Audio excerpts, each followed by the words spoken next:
Hello everybody, welcome back to Screen Stars. I'm here today to bring you my review for the 2021 action horror Hatched, a film that is directed by Scott Jeffrey and Rebecca Matthews, and it stars Megan Purvis, Georgie Banks, Derek Nelson and Nicola Wright.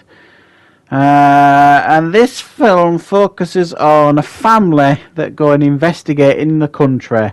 There's like a missing family member they haven't heard from in a while. They go out to the country to find out what's happened, and lo and behold, they are greeted with lots of bodies and dinosaurs. They then have to try and stay alive. The army turn up to save the day, but they don't really, because, you know, it's the army and they're the bad guys in this film.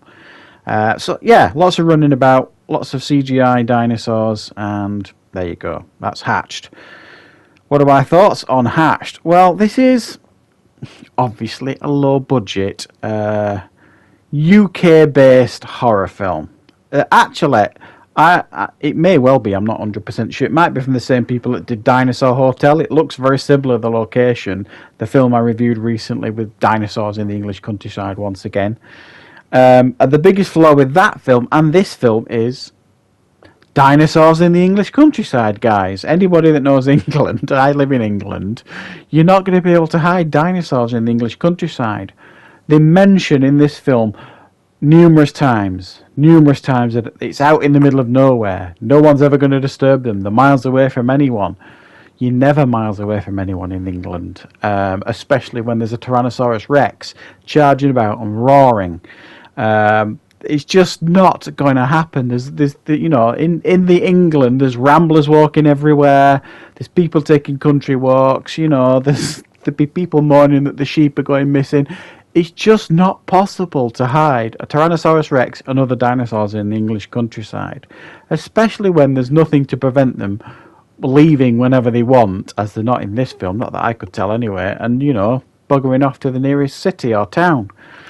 So it's massively flawed before you even start. And to me, any film, I mean, whether it be a science fiction or something, there has to be some level of realism to it, or something that's relatively grounded to it, to, you know, make you buy into the film. And that's the massive problem for me with this film. It just isn't. There are other major issues here with this film, but that's the biggie for me.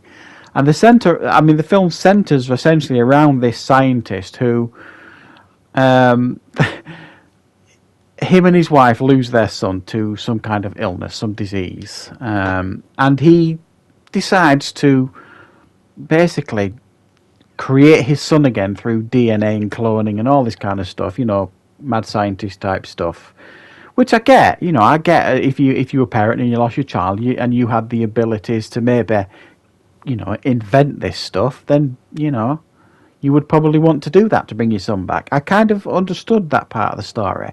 What I couldn't understand in regards to part of the story is why he then chose to bring the dinosaurs back, you know, and put him and his family at risk. Didn't make any sense to me. Why you would do that and then just keep them in the English countryside, as I mentioned earlier. Because what happens? You know, everyone gets munched. Everyone's life is put at risk. And then, like I say, the army turn up. And I don't know if I missed something watching this film. Why they turned up. But they just turned up. And as you can imagine, you know, they were the villains of the piece to a large degree. So, I mean, the film, what it has going for it is it's quite fun to watch. You know, I'm not going to lie. I mean, it wasn't terribly done. I mean, some of the effects are watchable for a low budget, you know, B movie. The performances were certainly okay.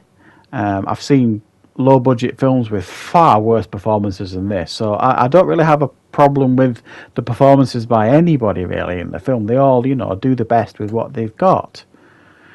It's just the premise, really. I couldn't buy into the premise of these dinosaurs running around the English countryside. I keep saying it, but guys, it's dinosaurs running around the English countryside. It's ridiculous. Anybody that maybe watches this film in America might think that we've got miles and miles and miles and miles and miles and miles and miles and miles of, you know, rural fields. And while we do have rural fields, it's not, you know, out in the sticks enough to hide dinosaurs. Put it that way. So yeah, and it's just once you get past the first half an hour of this film, you've kind of seen what it's got to offer in the sense of run away, scream, hide. Raptors turn up, another Tyrannosaurus Rex turns up, eats the odd person, attacks the odd person, one person survives, one person dies, rinse and repeat. And but the location changes. It might be in the house, might be outside the house in the grounds, or it might be in the woods, and everybody's running about and charging about and screaming and firing aimlessly at these dinosaurs. So yeah, it's not a great film. It's one of those, that you could put on again with your friends, have a smile, watch it, and have a laugh and a giggle with it. And it's not offensively bad or anything like that.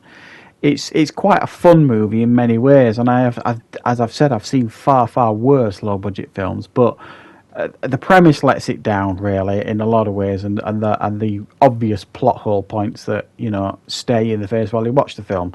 But it's silly fun, I suppose. I'll give it a 4 out of 10. So check out Hatched when you get the opportunity. I understand it's coming out on July the 6th on streaming services. So thanks for watching, everybody.